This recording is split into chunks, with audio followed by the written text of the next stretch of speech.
up, everybody? This is lugnuts.guapo coming at you from Maverick, Harley-Davidson, and today we are reviewing or just talking about the Breakout, whether it was pre-2017 or 2018 and later, which is just 2018. We'll see what 2019 looks like for Harley-Davidson, but yeah, let's get cracking. Man, this beat is crazy.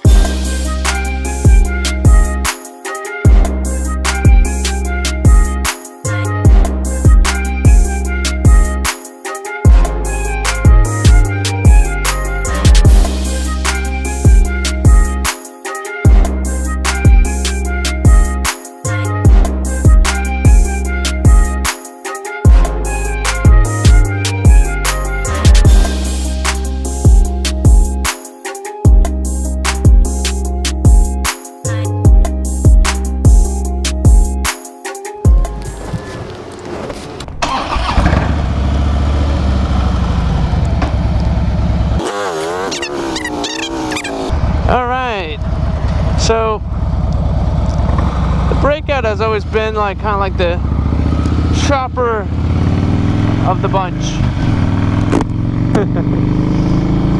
As you're stretched out, you have drag bars which stretch you, so you're kind of leaning forward, has an aggressive stance. Really, it's just, in my opinion, it's just for looks.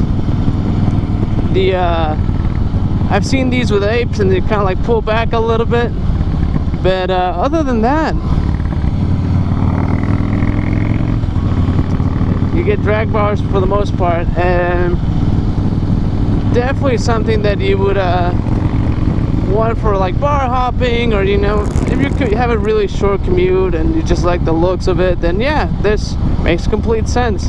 Now this is the old Softail frame with the two inverted shocks underneath the frame, so when you're hitting bumps, the shocks are not compressing but they are expanding. So yeah, in comparison to the new Softail, that's completely different, because the new Softail has a shock below the seat and it's compressing every time you hit a bump, so it behaves a little differently. Now I will say that I like and dislike the Breakout. Why? Well, I do dig what it looks like, but I like it for what it is, which is a bar hopper, in my opinion.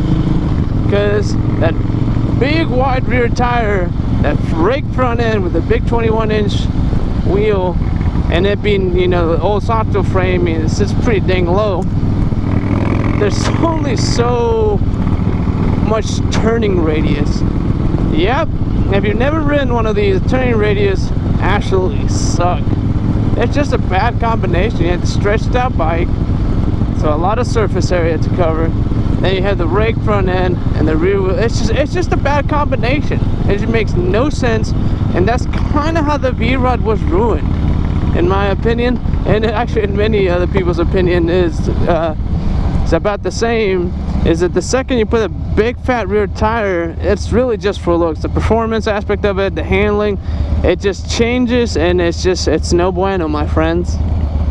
Now, if you're just going for looks, don't care about the performance because you're just going from, bar to bar, then yeah, by all means, this makes complete sense. Now, this bike has obviously the twin cam 103. They actually put a D&D exhaust on this, so it has a stage one, so it has some pep to it. For some reason, I don't think I've ever been on a Breakout that actually felt fast, even if they spent, all this money on the motor. I don't know why that is. I don't know if the stance has something to do with it, or what the case may be. It just doesn't seem, I don't know. Am I the only one that feels that way? Let me know. Comment below. So, if you haven't subscribed yet, go ahead and mash that subscribe button. Yeah. And turn on that notification bell. Ba-ping! And, yeah. Man, it's hot right now. Well, not too bad. It's 100 degrees. It was like 109 yesterday. That was horrible. Pretty bad. So I don't want this review to take too long, so I'm gonna be some chopping around with the film because I have been sitting behind this car for a while and I don't want the video to be more than 15 minutes. It might end up being more than 15, but I hope not. But I digress. Breakout. So the Breakout has a very large tank, at least this one does. Anything 17 and earlier than that. Yep, see, I was giving it all it's got and it just... I mean, it has some power, but in comparison to other Harleys, it just feels a little gutless.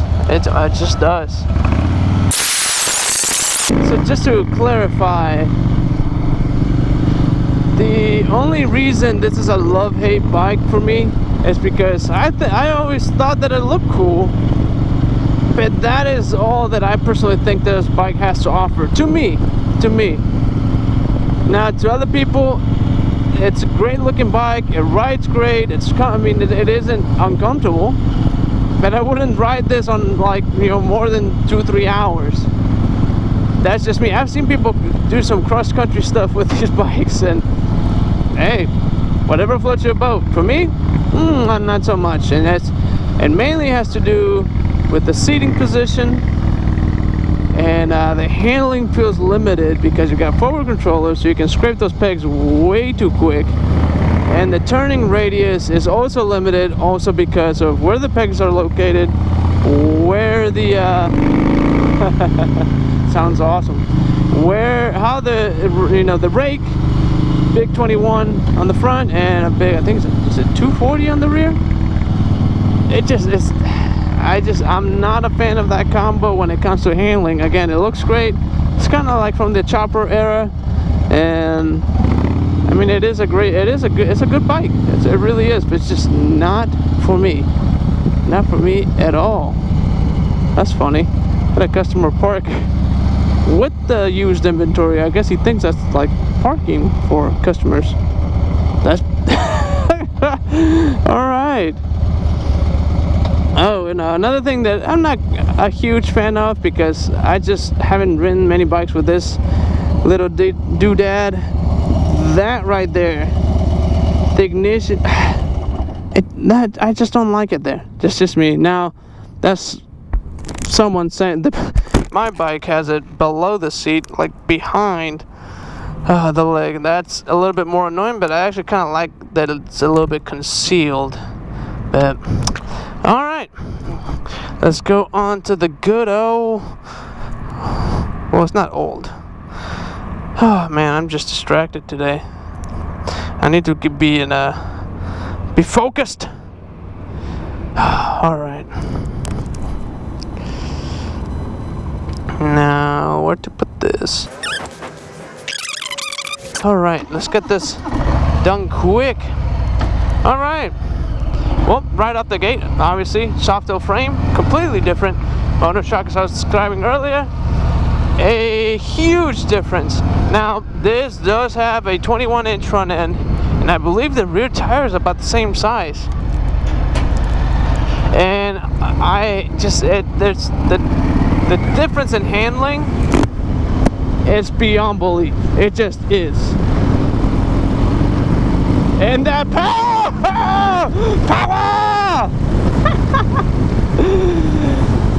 And that power is beyond belief. It's insane, my friends. It is insane. Now, it's sleek. This is what the Breakout in my mind should have been all along. You got the rake, you got the 21-inch front wheel, you got the big rear tire, and it handles amazing. Now, I have no idea how Harley-Davidson figured that one out.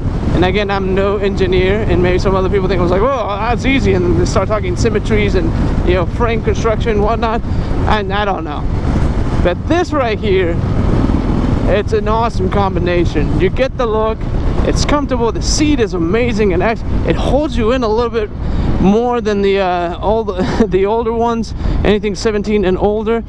it's an awesome combination. You get the looks, you get everything when it comes to power and handling. Oh, I felt that tire screech. Woohoo! Yeah, it is a completely different motorcycle, and yet still trying to continuously emulate that look from the previous model. Oh,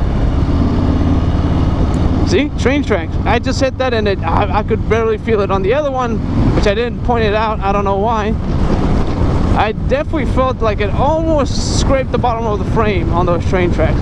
And the other thing is the clearance, and I've talked about this on several other Softails. The clearance, even though it has forward controllers, is way better. Now the forward controllers are not as forward.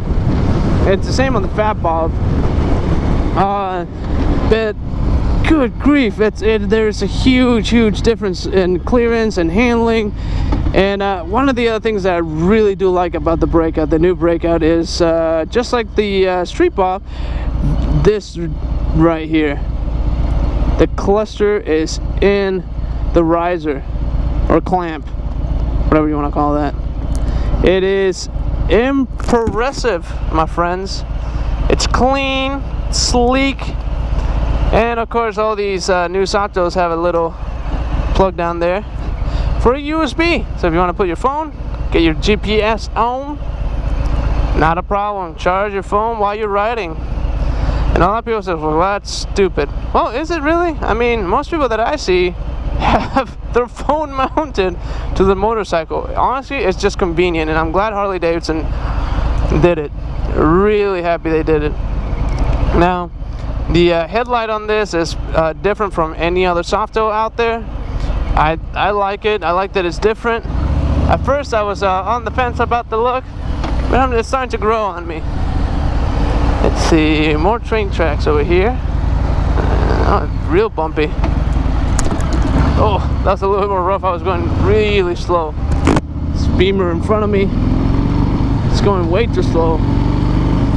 Woo! Man, this is a comfortable ride. It really is. I mean, right now I'm holding the bars. Yeah, my feet are right where they should be, and I do feel in that aggressive stance, but it's not as uncomfortable. And the other thing is the seat, the way that it curves up and it holds your lower back. Well, it doesn't, not the lower back, it's just right below, I mean, your butt. It just holds it in, and it's comfortable, and it's just very well ergonomic. Like, the ergonomics on it is just impressive. So, oh yeah! Wow! I can feel like I can take this corner all day long. I can take a sharper corner all day long, and you can just feel that suspension in action. I was always a little weary with the other Softail frame. Every time I took a corner, I just didn't know if that tire was constantly going to be on the ground as I was cornering. Whew, jeez. Now, I will say to people that, you know, coming from something like what I have, like an 88 cubic inch twin cam, and even the 103, it's just not as big as a jump as if you're going from something like an 88 or a 96 cubic inch.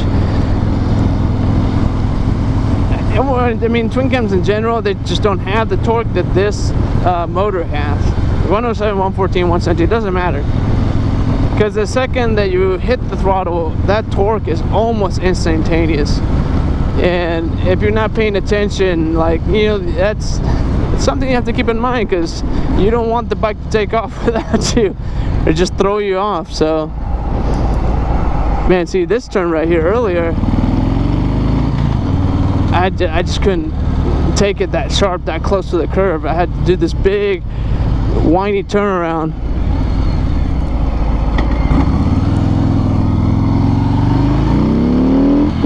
Oh my goodness! That never gets old! It never gets old. Never! Oh man, this motor's amazing. Well, I'm gonna cut this one short since I did two bikes and I didn't have someone else with me. I had to do the whole loop. I don't want this video to be 20 minutes long, so. And if the Breakout is for you, man, you just call us at 972-245-1492. One of our sales reps would be more than happy to take care of you, go on a test ride, and just kind of go over the bike with you. Now, if you like the 17 and older, we do have some available of those as well. Now again, those are just my personal opinions on that bike. And some people feel completely different than I do. So you need to ride for yourself. All our body frames are completely different from each other, and our likes and dislikes are completely different from each other. So you just need to come and do a test ride. So call us, check us out on Facebook at Maverick Harley-Davidson. I won't say .com. So call us at 972. What am I doing? I'm thinking about a million things at once. Check us out on Facebook at Maverick Harley-Davidson. Also check us out on Instagram at Mav Harley. That's MAVHARLEY. And check us out on YouTube, of course, which you probably already figured that one out because you were watching this video. So leave us some comments, subscribe to all that jazz. And in the meantime, get on your Harley and get some wind therapy. Later. Maybe I should just put this in. That's exactly what I'm gonna do.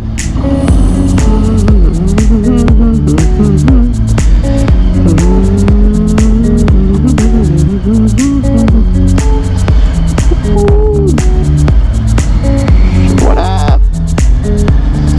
Oh, it's nice and cold. Nice and cool in here.